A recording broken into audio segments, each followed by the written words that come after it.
All right, let's just dive right in, shall we? Welcome to This Explainer. Today, we're going to demystify how computer science tackles literally one of the most universal problems out there, uncertainty. Think about it. Whether you're programming a self-driving car trying to navigate a crazy busy street, or you're a quantitative trader trying to predict the stock market, you are fundamentally dealing with the exact same challenge. You're just trying to find that true hidden signal in a totally chaotic, noisy world. Take a look at this quote. It's a rather poetic, kind of quirky dedication that opens a pretty monumental text called Foundations of Computer Vision. It simply reads, "Dedicated to all the pixels." I love that. It immediately grounds this highly technical, mathematically dense subject right down to the literal building blocks of our visual reality. Because every single image, every video, every autonomous camera feed, it all begins with these tiny, chaotic, glowing squares of light and color. But here's the thing. Making sense of those pixels, it is staggeringly difficult. To give you some perspective, it actually took 3 MIT authors over a decade to distill the explosive, ever-changing field of computer vision into this foundational text. And the reason it took them 10 long years is fascinating. The entire landscape of the field was completely transforming right under their feet while they were writing it. The authors basically said starting this book was like walking into a dark cave. They had no idea what they were getting into, and the technology was moving at absolute warp speed all around them. So here's our roadmap for making sense of this massive topic today. 1. Seeing through the noise. 2. Foundations of computer vision. 3. Predicting the future.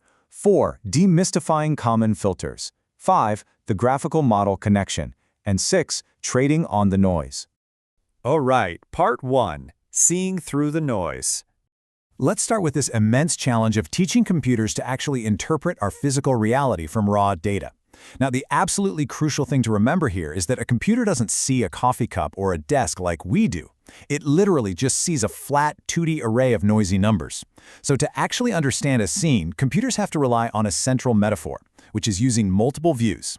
They pull together a collection of perspectives involving geometry, motion, and probabilistic models to essentially reconstruct the true 3D physical world from those flat, noisy 2D pixels. It's basically this incredible, complex process of reverse engineering reality. Moving right along to Section 2, Foundations of Computer Vision.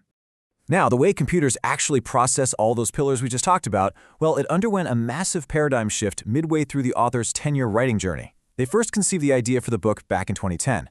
But then, boom, in 2012, the deep learning revolution hits. Initially, these powerful new neural networks totally overshadowed the older, traditional ideas of computer vision. But over time, the field realized something pretty amazing. Deep learning actually made the field's traditional foundations so much more solid. It finally provided the sheer computational tools to build working implementations of original theories that had literally just been sitting around for decades. Okay, let's pivot to Section 3, predicting the future. Now, let's totally switch gears here. What if instead of filtering out spatial visual noise to understand a picture, we wanted to filter out temporal noise to predict something incredibly chaotic, like the stock market? Well, if you look at an S&P 500 chart, it perfectly captures this exact problem. You have your actual price, right? The line is erratic, it's jumping up and down with all this daily market noise, but then you have filtered, predicted prices running alongside it. Our ultimate goal is to use those filtered predictions to figure out where the price will jump next, effectively ignoring the crazy noise of the actual price line. And as you can imagine, trying to forecast far ahead into the future is vastly more uncertain than just predicting the immediate next step. Which brings us to Section 4, demystifying common filters. To achieve this kind of informed estimate, we actually turned to a mathematical marvel from the 1960s. Interestingly enough, it was originally used to track orbiting space vehicles. It's called the Kalman filter, and the intuition behind it is just incredibly elegant. First, you define the current state of your system. So in finance, maybe that's the current price and the slope of that price. Second, you build a theoretical model of how those variables should behave.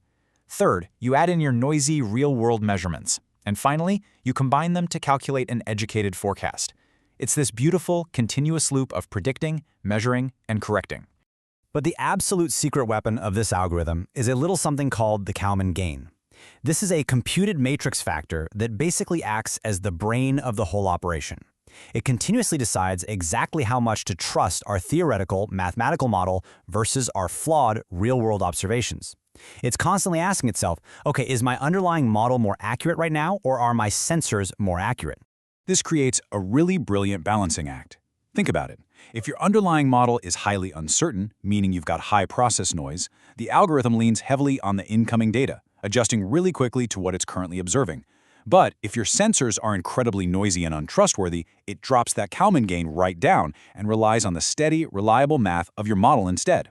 It effectively filters the noise by dynamically shifting its trust.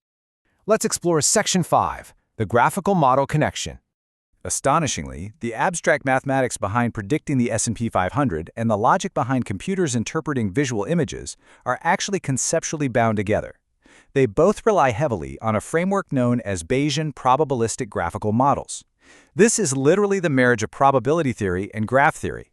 It's this incredibly powerful natural mathematical tool designed specifically for dealing with two of the most universal problems in applied mathematics: uncertainty and complexity. Historically speaking, these ideas developed in totally unconnected research communities. But when you finally look under the hood, the Kalman filter and the hidden Markov model, which is another super famous algorithm, they are mathematical cousins sitting right under the exact same structural umbrella. A Kalman filter deals with continuous states, like a fluidly changing stock price, and uses normal distributions. A hidden Markov model, on the other hand, deals with discrete variables, like distinct words in spoken language, using multinomial distributions. But conceptually, they are doing the exact same thing. Because in both of these fields, whether it's vision or finance, you essentially have this continuous chain of non-observable true states. That's your signal. That's the reality you desperately want to know. But those true states are completely hidden behind this dense wall of observable, noisy variables, whether those are visual pixels or daily stock ticks. Your only real hope is to draw mathematical connections backwards, from the noisy observations you can see, right into that hidden truth you can't.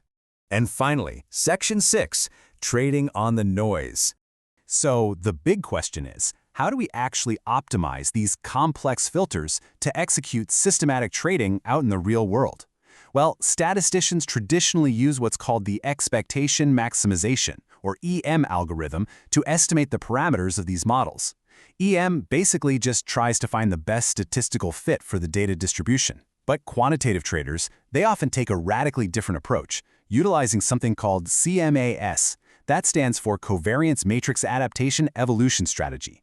Rather than just trying to fit the data, it's an evolutionary, derivative-free optimizer that can directly target a highly specific cost function, like maximum trading profitability or hitting the best Sharpe ratio. It literally adapts its search strategy to hunt down the most profitable model parameters. Regardless of whether we're looking at spatial pixels from a self-driving camera or financial time series data from a bustling stock exchange, filtering noise always bows to three fundamental rules of prediction. Number one, predicting far ahead into the future is always going to be far less reliable than predicting what's right in front of you. Number two, the reliability of your data, the noise, directly dictates the reliability of your actual forecast. And number three, which is absolutely crucial, it is never good enough to just spit out a single predicted number. You absolutely must always provide a confidence interval. Which really brings us to a rather profound final thought for this explainer. If algorithms are out there using the exact same probabilistic models to reconstruct visual reality from pixels and predict the financial future from price ticks, well, how much of your own reality is just your brain successfully applying a graphical model to all that noise? As you go about processing the chaotic world around you today, just consider whether you are simply a biological Kalman filter, constantly trying to connect the dots to find the true signal through the noise. Thanks for joining me on this explainer, and keep looking for the signal.